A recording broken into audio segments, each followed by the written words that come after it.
नवी मुंबई महापालिका के 100 दिन पूरे। नवी मुंबई महानगर पालिका 6.0 के तहत सत्ता स्थापना के पहले 100 दिनों में महापालिका प्रशासन ने एक बैठक में शहर विकास और नागरिक सुविधाओं को लेकर कई महत्वपूर्ण फैसले लिए, जिनमें प्रॉपर्टी टैक्स और पानी शुल्क में बढ़ोतरी नहीं करने का निर्णय शामिल रहा। तो वहीं शहर में बढ़ता वायु प्रदूषण, वही ट्रैफिक जैम की समस्या, नई सड़कें, बेहतर शिक्षा, स्वास्थ्य, महिला सशक्तिकरण और नागरिकों को बेहतर सुविधाएं देने की दिशा में लिए गए निर्णय अहम कदम पर साबित होंगे। इस बैठक में महापौर सुजाता पाटिल, उप महापौर दशरथ भगत, सभापति नेता सागर नाईक, पूर्व महापौर जयंत पाटिल, पूर्व जिला अध्यक्ष रामचंद्र घरत और नगर सेविका भारती पाटिल सहित कई मान्यवर मौजूद रहे। त्यानुसार 10 मेला महापौर, उपमहापौरांसह इतर आरोग्य समिती सभापती असे नियोजित दौरा ठरवण्यात आलेला होता। पण तत्पूर्वी महासभेने आदेशित केल्यामुळे आयुक्तांनी इम्प्लिमेंटेशन करावं म्हणून त्यांनी 8 मेला तो दौरा घेतला आणि त्याने पाहणी दौऱ्यावरती एक रिपोर्ट आम्हाला सादर केला, ज्याच्यामध्ये काही ठिकाणी 60%, काही ठिकाणी 70% नाले सफाई किंवा होर्डिंग बोर्डची सफाई झाल्याचं असं नोंदीत करण्यात आलं। तर त्याच आणि त्यांनी 15 ते 20 तारखेपर्यंतचं अल्टिमेटम कर्मचाऱ्यांना, अधिकारी वर्गाला दिलेलं की तत्पूर्वी महानगरपालिका क्षेत्रातील जेवढे नाळे किंवा गटर आहेत, होर्डिंग बोर्ड्स आहेत, त्यांची स्वच्छता व्हावी यासाठी। आणि त्याच संदर्भात कालच उपमहापौर साहेब, आरोग्य समिती सभापती, प्रत्येक प्रभागातील स्थानिक नगरसेवक आणि महापौराचा हा दौरा आम्ही काल संपूर्ण दिघा टू बेलापूर केला आणि त्याच्यामध्ये पाहणी दौरान जी कामं अपेक्षित होती त्या अपेक्षित कामां ज्या पद्धतीने सांगितलेली, जिथं शक्य आहे तिथं झालेली आहेत, पण जिथं अजूनही व्हायचे तिथं निर्देश देण्यात आले।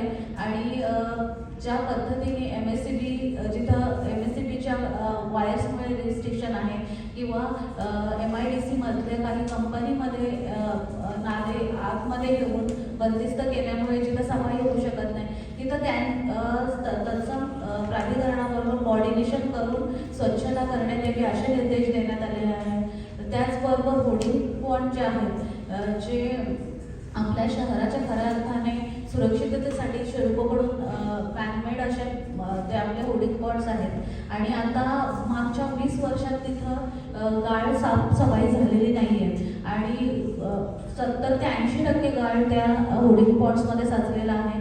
आणि त्याच्यामुळे असं झालं की मँग्रोव्ज ही बऱ्याच प्रमाणात वाढलेले आहेत। तर आदरणीय आपले वनमंत्री गणेशजी नाईक साहेब यांच्या माध्यमातून सातत्याने पाठपुराव्यामुळे आपल्याला होर्डिंग पॉइंट्समध्ये जे मँग्रोव्ज आहेत ते स्थलांतरित करून तिथं स्वच्छता करून घ्यावी असे एक आपल्याला त्यांच्याकडून नक्कीच दिलासारूपी एक भेट मिळालेली आहे। आणि ज्याच्या माध्यमातून आपण त्यांनी अशी अट दिली जिथं मँग्रोव्ज असेल आणि तिथं 50 मीटरच्या अंतरात आपण गाळ घालू शकत नाही। आता पावसाळा आणि तोंडावर असताना आपण हे मँग्रोव्ज आता स्थलांतरित करू शकत नाही, पण नक्कीच आयुक्तांना निर्देशित करण्यात आलेलं आहे की जेवढं शक्य आहे तेवढं गाळ तिथून काढण्यात यावं आणि जे पाणी होर्डिंग पॉइंट्समध्ये भरल्यानंतर त्याचा निचरा पुन्हा गाडीत करण्यासाठी मोठ्या कॅपॅसिटीचे जे जनरेटर्स आहेत ते तिथं बसवण्यात आणि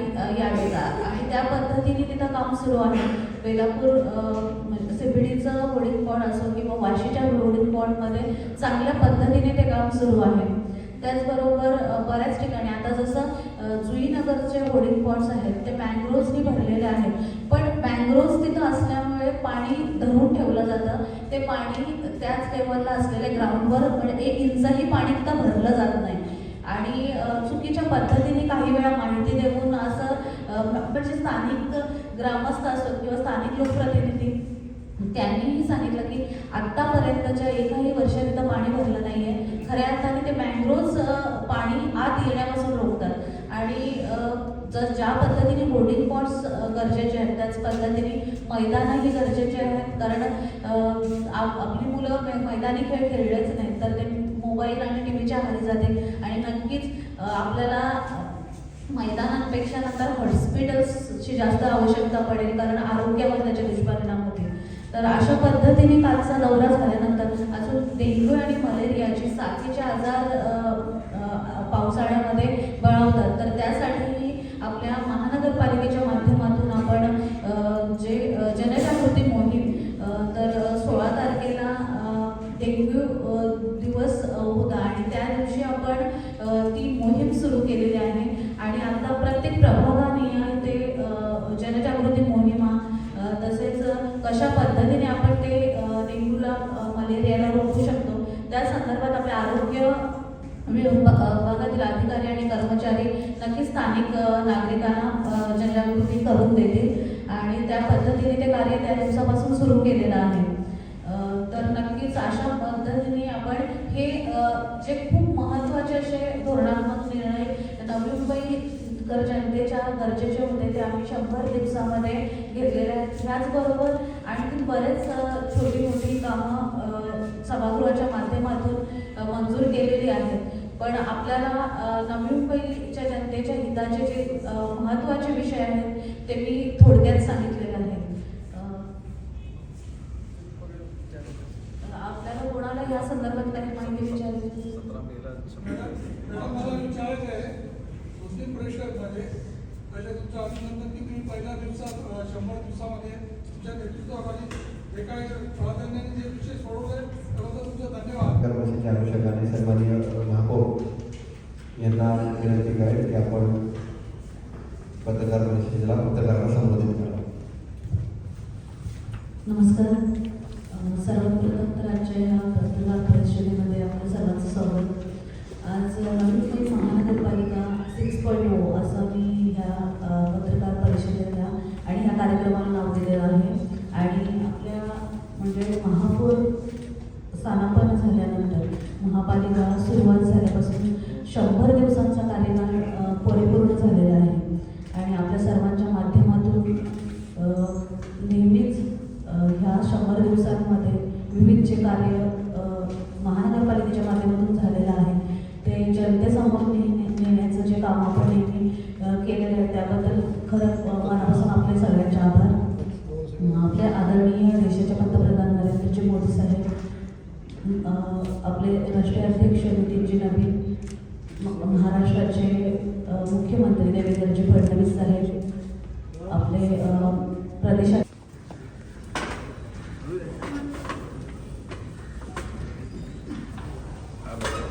तसंच एक विशेष सूचना आता उपस्थित आहे येणाऱ्या पत्रकारांकडून घेणारी एक विशेष विनंती आहे. पत्रकार परिषद ह्या ठिकाणी झाल्यानंतर आपल्या सर्वांना महापौर निवास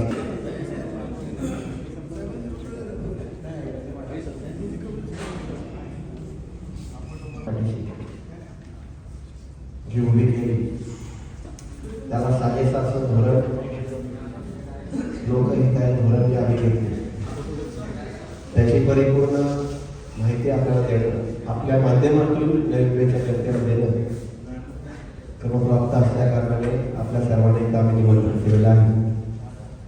सर्व उपस्थित पत्रकार बंधू भगिनींनो, आपण काल आपल्याला भेटलेल्या संदेशाच्या अनुषंगाने सर्व उपस्थित झाले त्याकरिता सर्वांचे पहिले मनापासून आभार मानतो. शिल्पकार आणि वनमंत्री गणेशजी नाईक साहेब, आपले माजी खासदार संजीवनी नाईक साहेब, माझे आमदार संदीपजी नाईक साहेब, आपल्या सोबत असले आपले महापौर दशरथजी भगत साहेब, सभागृह नेते माजी महापौर सागरजी नाईक साहेब, माजी महापौर आपले जयवंतजी सुतार साहेब, आमचे माजी अध्यक्ष रामचंद्र घरत सर, आपल्यासोबत आरोग्य सभापती जयाजीनाथ आहेत, शुभांगी पाटील मॅडम आहेत, नगरसेवक सुरज पाटीलजी, यांचे पण मी मनापासून सर्वांच्या पूर्ण सभागृहाचे मनापासून आभार मानेन की ह्या 100 दिवसाच्या कार्यकाळात जोही विषय सभागृह नेत्यांच्या माध्यमातून असो किंवा इतर सदस्यांच्या माध्यमातून जे आपण लोकोपयोगी धोरणात्मक निर्णय घेण्याचं काम या 100 दिवसांमध्ये केलं आहे. तर खऱ्या अर्थाने त्याचा लेखाजोखा आज आपल्याला नव्हे तर आपल्या माध्यमातून जनतेला देणं खूप खरंच गरजेचं आहे. कारण मागील 6 वर्षात जे प्रशासकीय कार्यकाळ होतं तेव्हा लोकांनी स्वतः आपली बरीचशी कामं करण्याचा प्रयत्न केला, पण त्यांना योग्य तसा प्रतिसाद मिळाला नाही, त्यांची कामं झाली नाही असं जनमत आहे. आणि आता जेव्हा महासभा आणि सभागृह भरत आहे तेव्हा लोकांच्या अपेक्षा खूप वाढलेल्या आहेत आणि ह्या अपेक्षांवर पूर्णपणे उतरण्याचा जो कार्य आहे, प्रयत्न आमच्या माध्यमातून होत आहे. आणि हे प्रयत्न या 100 दिवसामध्ये कितपत आम्ही कार्य केलेलं आहे तर ते आपल्या माध्यमातून आपण नक्कीच नवी मुंबईतील नागरिकांपर्यंत पोहोचवण्याचं काम कराल. तर मी ह्या 100 दिवसामध्ये जे महत्त्वाचे असे कामं झालेली आहेत त्याच्याबद्दल आपल्याला थोडक्यात सांगेन. नवी मुंबई महानगरपालिकेचं सर्वात महत्त्वाचं म्हणजे आपली महानगरपालिका जी आहे ते 1992 साली स्थापन झाली आणि 1995ला आदरणीय आपले शिल्पकार नवी मुंबईचे भाग्यविधाते गणेशजी नाईक साहेब यांच्या माध्यमातून यांच्या मार्गदर्शनाखाली आजपर्यंत ही महानगरपालिका नवी मुंबई शहर घडत आहे. तर प्रत्येक वेळी हे शहर घडत असताना काहीतरी नाविन्यपूर्ण गोष्ट ह्या शहरामध्ये झालेली आहे. सुरुवात जेव्हा महानगरपालिका स्थापन झाली तेव्हापासून झाली, म्हणजे पहिलीच अशी महानगरपालिका होती जी ग्रामपंचायतीमधून डायरेक्ट महानगरपालिकेमध्ये स्थापित झाली. आणि हे नाविन्यपूर्ण कार्य करण्याचं पद्धत जी आहे मोरबे धरणासंदर्भात असो किंवा इतर गोष्टींमध्ये तर ती जपण्याचं काम ह्या सभागृहातही आम्ही पाडलेलं आहे. आणि सुरुवात आपला नवी मुंबई महानगरपालिकेचा अर्थसंकल्प 2026-27 सादर करताना आम्ही केलेला आहे. रूढीप्रमाणे जे बजेट आयुक्तांच्या माध्यमातून येत होतं ती चुकीची पद्धत रद्द करून यावेळी आम्ही कायदेशीर पद्धतीने महाराष्ट्र अधिनियमाप्रमाणे जाऊन आपल्या स्थायी समितीमध्ये अर्थसंकल्प तयार करण्यात आला आणि तो सर्वसाधारण सभेमध्ये मंजूर करण्यात आला. त्याच्यानंतर आदरणीय नाईक साहेब जे आत्ता सद्यस्थितीत जरी आपल्या नवी मुंबईचे पालकमंत्री नसले तरीही पालकत्व काय असावं हे प्रत्येक पालकमंत्र्यांनी त्यांच्याकडून शिकायला हवं. कारण 20 वर्षापूर्वी त्यांनी शब्द दिलेला की मालमत्ता कर किंवा पाणीपट्टी कर वाढवणार नाहीत आणि आजपर्यंत तो शब्द त्यांनी पूर्णत्वास आणला आणि ह्यापुढेही 20 वर्ष मालमत्ता कर किंवा पाणीपट्टी कर वाढू देणार नाही हा त्यांचा शब्द खरा ठरावा म्हणून आपल्या ह्या महासभेमध्ये आम्ही तो विषय मंजुरीस आणलेला आहे. आणि पुढच्या 20 वर्ष मालमत्ता कर व पाणीपट्टी कर न वाढू देता नवी मुंबईकरांना मोठा दिलासा देण्याचं कार्य आम्ही महासभेमधून केलेलं आहे. त्यानंतर जे गावठाणामधले गरजेपोटीची घरं आहेत किंवा LIG मधली गरजेपोटीचे बांधकाम आहेत त्याच्यावर प्रशासनाच्या माध्यमातून 300 पट टॅक्स शास्ती लावण्यात आली होती आणि ती शास्ती आपण रद्द करून निव्वळ 5% शास्ती लावण्याचा मोठा निर्णय महासभेने मंजूर केलेला आहे. आणि त्याचसोबत हा तिप्पट कर रद्द केल्यामुळे नक्कीच नागरिकांना खूप मोठा दिलासा मिळालेला आहे. त्याच पद्धतीने आता आपण ज्या पद्धतीने संपूर्ण महाराष्ट्रभर नव्हे तर भारतभर EQ जे प्रदूषण लेवल जी वाढलेली आहे नवी मुंबई पण आता प्रदूषित होत आहे असं पहिल्याच माझ्या सभेमध्ये पहिल्याच माझ्या पत्रकार सभेमध्ये पत्रकारांनी मला विचारलं की या संदर्भात आपण काही करणार आहात, आणि तेव्हा मी त्यांना उत्तर दिलेलं की आत्ताच मी ह्या पदावर बसलेले आहे, मी नक्कीच ह्या संदर्भात संदर्भित अधिकाऱ्यांकडून माहिती घेईन आणि ह्याच्याविषयी आम्ही ठोस काहीतरी नक्कीच करण्याचा प्रयत्न करू. तर त्याच गोष्टीचा विचार करून सन्माननीय सभागृह नेत्यांच्या माध्यमातून आपण एक वायू प्रदूषण निर्मूलन, वायू गुणवत्ता सुधारणा कार्यक्रम असा एक एक्सप्रेसिव्ह असा खूप मोठा आणि सर्वसमावेशक, ज्याच्यामध्ये वायू प्रदूषणाची कारणे आणि त्याला कशा पद्धतीने आपण निर्बंध करू शकतात त्यासाठीची विविध योजना या संदर्भात एक कार्यक्रम आपण सादर केला आणि तो आपण महासभेमध्ये मंजूर केलेला आहे. आपण नेहमीच आदरणीय दादांच्या माध्यमातून शिक्षणाला खूप महत्त्व दादांच्या माध्यमातून, नाईक साहेबांच्या माध्यमातून दिलं जातं आणि नवी मुंबई महानगरपालिका ही अशी महानगरपालिका आहे जिथं ऑलरेडी आपण इंग्रजी माध्यमाच्या शाळा, CBSE बोर्डच्या शाळा असं एक प्रायोगिक तत्वावर शाळा सुरू केल्या आणि त्याचा लोकांमधून कसा प्रतिसाद येतो आणि जी गरज आहे आज ती कशा पद्धतीने लोकांनी त्याला उत्तर दिलेलं आहे.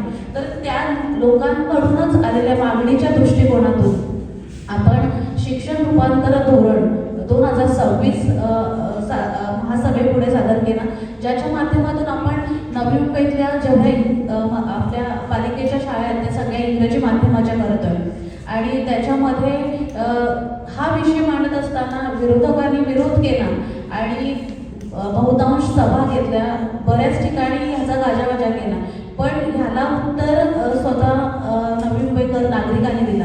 जे पालक आहेत, ज्यांची मुलं आता शिकण्यासाठी शाळेत जायला तयार आहेत, त्या पालकांनी त्याला उत्तर दिला आणि ह्या नक्कीच धोरणाचा स्वागत नागरिकांमधून झालेला आहे.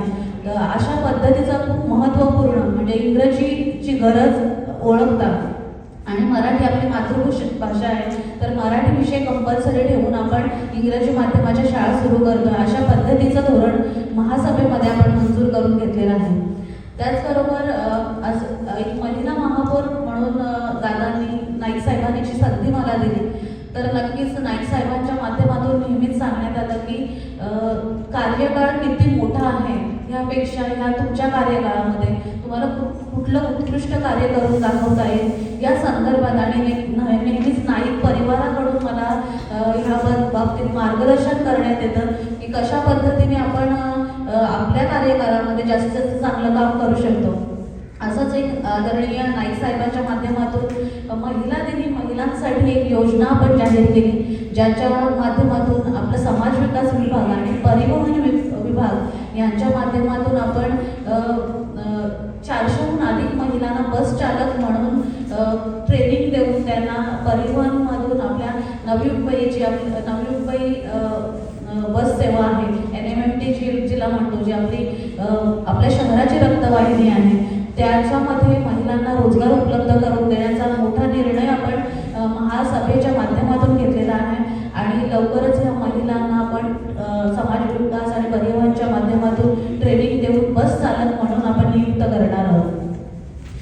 ह्याचप्रमाणे आता जसं बऱ्याच ठिकाणी वाहतूक कोंडी किंवा बऱ्याच अडचणींना सामोरं जावं लागतं वाहतूक कोंडींच्यामुळे, तर आपण नवी मुंबई वाहतूक सुरळीत होण्यासाठी एक नवी मुंबई क्षेत्रात सिटी मोबिलिटी प्लॅन जो आपण आणलेला आहे, ज्याच्या माध्यमातून रबाळे, पावणे आणि तुर्भे, उड्डाणपूल तसेच महानगरपालिका मुख्यालयासमोरचं जे आपलं किल्ले जंक्शन आहे तिथं भुयारी मार्ग असा हा प्लॅन आपण आणलेला आहे आणि ह्याच्या माध्यमातून नक्कीच वाहतूक सुनियोजित होण्यासाठी मदत होणार आहे. हा एक धोरणात्मक निर्णय आपण महासभेपुढे आणून तो मंजूर करून घेतलेला आहे. त्याचसोबत नवी मुंबई महानगरपालिकेमध्ये शिक्षण मंडळ स्थापन करण्याचा महत्त्वपूर्ण निर्णय आपण घेतलेला आहे, ज्याच्या माध्यमातून परिपूर्ण असं क्वालिटी एज्युकेशन, शिक्षणाची गुणवत्ता टिकवून धरण्याविषयी उपाययोजना आणि क्वालिटी एज्युकेशन मुलांना कसं मिळेल हे बघण्यासाठी हे आपण महत्त्वपूर्ण निर्णय महानगरपालिकेच्या महासभेत त्याचबरोबर आपण जसं आपण मालमत्ता करामध्ये अभय योजना आणली, तसंच आपण पाणीपट्टी कर जे आहे शुल्कावर जो टॅक्स लागतो त्याच्यावर 90% सवलत, 90% सवलत देण्याची एक ॲम्नेस्टी योजना, एकदाची योजना आपण राबवणार आहोत. ही योजना आणल्यामुळे बऱ्याच लोकांना त्याच्यापासून दिलासा मिळालेला आहे. ज्या लोकांचे पाणीपट्टी थकीत आहे ते भरण्यास, आणि महानगरपालिकेलाही याच्या माध्यमातून कररूपी जे जमा होणार आहे ते कर टॅक्सचा लवकरात लवकर लोकांच्या माध्यमातून पाणीपट्टीचं कर भरणा होऊ शकत आहे. आणि हा एक निर्णय आपण महासभेमध्ये मंजूर करून घेतलेला आहे. आरोग्याच्या बाबतीत सुरुवातीपासून म्हणजे आदरणीय नाईक साहेबांच्या माध्यमातून नेहमी आरोग्याविषयी निर्णय देत असताना सर्वात प्रथम जेव्हा मी आरोग्य विभागानं आपल्या हॉस्पिटल्सना व्हिजिट दिली, तेव्हा एक डॅशबोर्डची आपण जी नियोजन आपण केलेलं आहे, ज्याच्या माध्यमातून ज्या पेशंटना एखाद्या हॉस्पिटलमध्ये आपल्या बेड अवेलेबल नसेल तर सिडकोच्या ज्या सवलतीच्या दरात 10% कोट्यामधलं बेड आहे ते कुठल्या हॉस्पिटलमध्ये अवेलेबल होणार आहे त्या संदर्भाचं डॅशबोर्डचं आपण सुरुवात केलेलं आहे. त्याचबरोबर आदरणीय नाईक साहेबांच्या आमदार निधीतून आपण डायलिसिस सेंटर उभारलेलं आहे, जे आपल्या महाराष्ट्रात नव्हे तर संपूर्ण देशामध्ये सर्वात मोठं असं डायलिसिस सेंटर नावाजलं जाणार आहे. त्याचबरोबर आपल्या वाशीच्या हॉस्पिटलमध्ये आपण MRI सेंटर उपलब्ध करून दिलेलं आहे. अशा पद्धतीने आरोग्याच्या बाबतीत आम्ही विविध निर्णय ह्या 100 दिवसांमध्ये घेत असताना यापुढेही असं आरोग्याविषयी एक धोरण आणण्याचं नियोजन आम्ही केलेलं आहे. ते नक्कीच पुढच्या कार्यकाळात तुम्हाला त्याच्याविषयी माहिती मिळेल. ते बरेच वर्ष कार्यरत आहेत आणि ह्या बऱ्याच वर्षामध्ये त्यांना खऱ्या अर्थाने आपण परमनंट किंवा समायोजन आपण ज्याला म्हणतो ते करणं गरजेचं होतं. ते अजूनपर्यंत होऊ शकलं नाही, पण आता ही महासभा म्हणजे ही आमच्या ह्या 100 दिवसाच्या कार्यकाळामध्ये ते सर्वात मोठं काम करण्याचं आणि त्या कर्मचाऱ्यांना दिलासा देण्याचं काम महानगरपालिकेच्या महासभेच्या माध्यमातून आम्ही निर्णय घेतलेला आहे. त्याचबरोबर आपल्या नवी मुंबई महानगरपालिका आणि सार्वजनिक बांधकाम विभाग महाराष्ट्र शासनाचं त्याच्या माध्यमातून आम्ही एक संयुक्त समन्वय समिती स्थापन करण्याचा निर्णय घेतलेला आहे. आपण ठाणे सायन पनवेल महामार्ग बघत असाल तर तो महाराष्ट्र शासनाच्या अखत्यारीत येतो. तिकडची स्वच्छता, दिवाबत्ती किंवा ज्या सुशोभीकरण ह्या गोष्टी सगळ्या शासनाच्या अंडर येतात. पण सर्वसामान्य नवी मुंबईकरांना ह्याची नक्कीच हे ज्ञान नाही आहे. त्याच्यामुळे ह्या बाबतीच्या तिकडचे दाखवूची किंवा दिवाबत्तीचं जे काही काम असेल त्याविषयी तक्रारी नेहमीच स्थानिक लोकप्रतिनिधी किंवा महानगरपालिकेकडे केल्या जातात.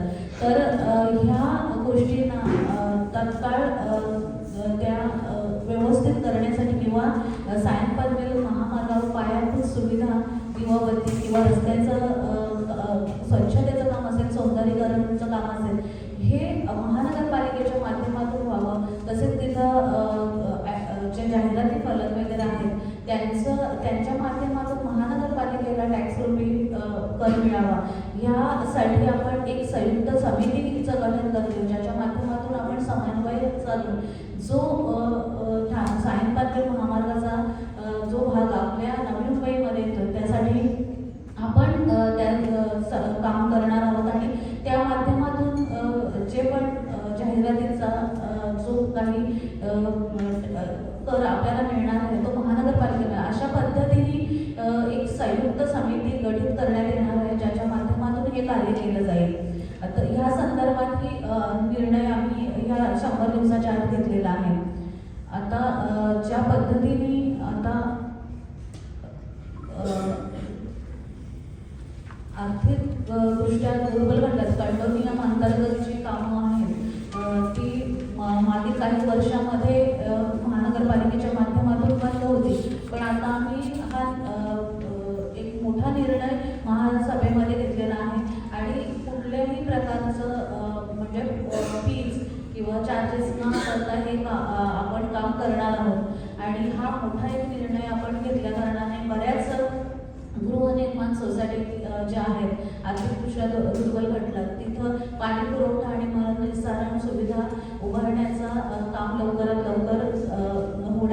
हा निर्णय खूप महत्त्वाचा ठरणार आहे.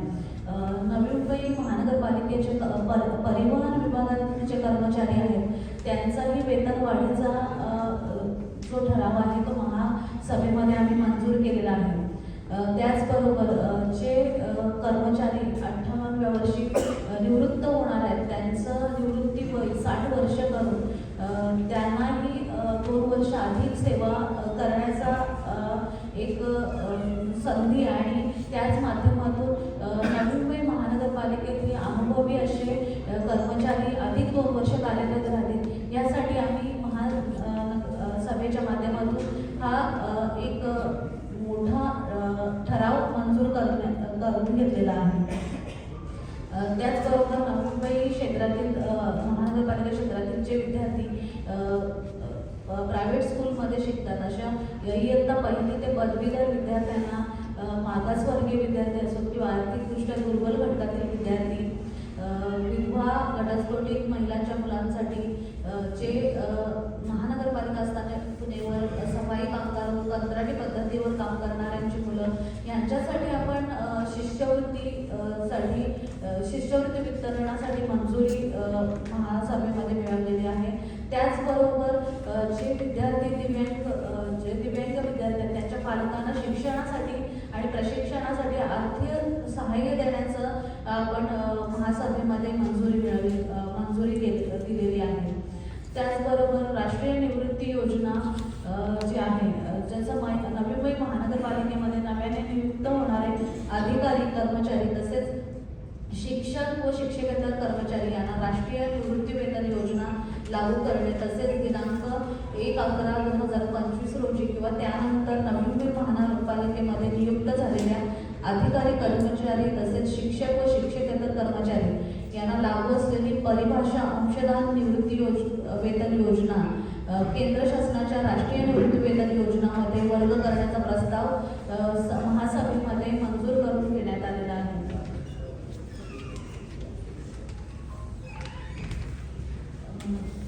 त्याचबरोबर आता मागच्याच सभेमध्ये पावसाळ्यापूर्वी जी पाहणी किंवा पावसाळ्यापूर्वी स्वच्छता होणे गरजेचं आहे.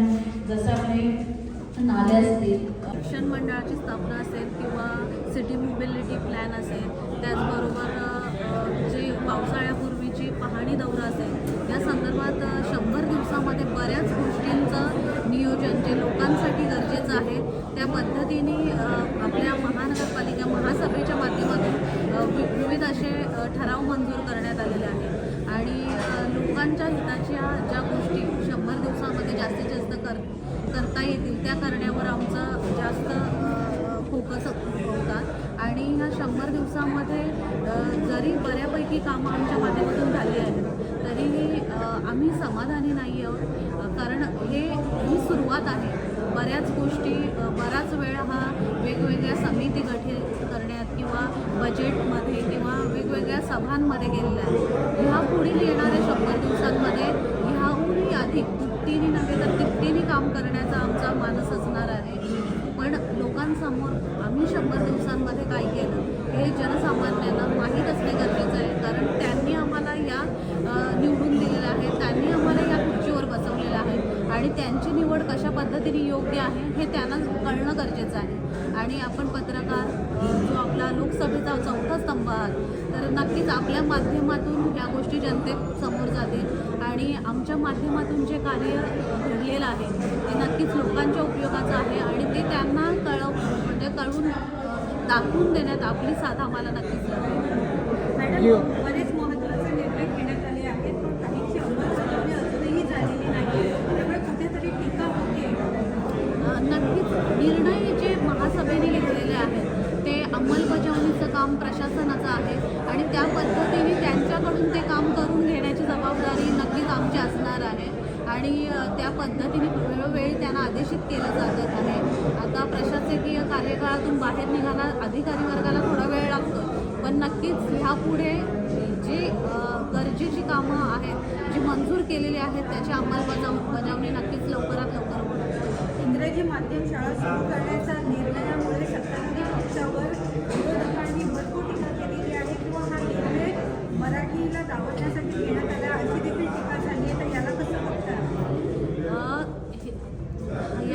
पद्धतीने विरोधक ह्या विषयाला धरत आहेत तर नक्कीच सर्वसामान्य जनतेला त्यांचा जो हेगेखोरपणा किंवा स्वतःच्या शाळा ज्या त्यांच्या प्रायव्हेट इंग्रजी माध्यमाच्या CBSE बोर्डाच्या स्कूल्स आहेत ते टिकवून ठेवण्याचा प्रयत्न मला तर दिसतो आणि सर्वसामान्य जनतेलाही समजते.